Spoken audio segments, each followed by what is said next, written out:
যতক্ষণ তোমার সঙ্গে বাসনা ততক্ষণই ভাবনা, আর এই ভাবনাই হলো তোমার দুঃখ, কষ্ট, মোহ, মায়ার কারণ। আমার ধর্ম ঠিক আর অপরের ধর্ম ভুল, এমতো ভালো না বাবা। সবাই ভিন্ন ভিন্ন রাস্তা দিয়েই তো একজনের কাছেই তো যাবে, তাই যে নামেই তাকে ডাকো না কেন, তাকে মন প্রাণ দিয়ে ভালোবাসো। জীবনে শান্তি পেতে মনের ময়লাগুলো ধুয়ে ফেলতে হবে যে বাবা। মনে যতক্ষণ কাম, ক্রোধ, লোভের বাস, সেখানেই সর্বনাশ। মনের যেমন বন্ধন আছে তেমন মনের মুক্তিও আছে। এই সংসারে নয় তুমি ঈশ্বর প্রেমে নিজের চেতনাকে মুক্ত করবে, নয় তুমি সংসারের বন্ধনে বন্দী হবে।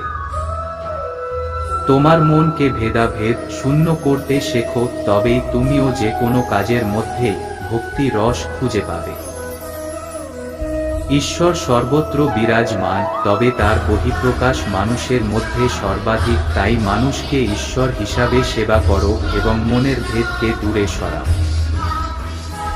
তোমার জীবনের লক্ষ্য শুধুই অর্থ উপার্জন নয়, তোমার জীবনের প্রকৃত উদ্দেশ্য পরমেশ্বর সেবা ও মনের শান্তি লাভ। যে ব্যক্তি কোনো স্বার্থ ছাড়াই অন্যের জন্য কাজ করেন, ঈশ্বর তার সর্বদাই মঙ্গল করে থাকেন।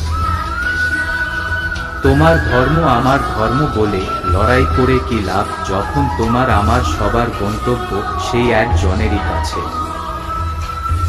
একটা কথা সর্বদা মাথায় রাখবে, জীবনে গুরু সবাই হতে চায়, তবে শিষ্য হবে কজন। যদি তুমি শিষ্য না হতে পারলে শিখবে কিভাবে জগতের নিয়ম কানুন।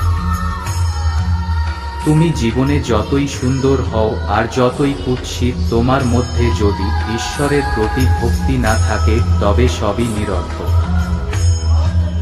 যত্র জীব তত্র শিব, অর্থাৎ প্রতিটি জীবের মধ্যেই ভগবানের বাস। তাই জীব সেবাই হলো শিব সেবা।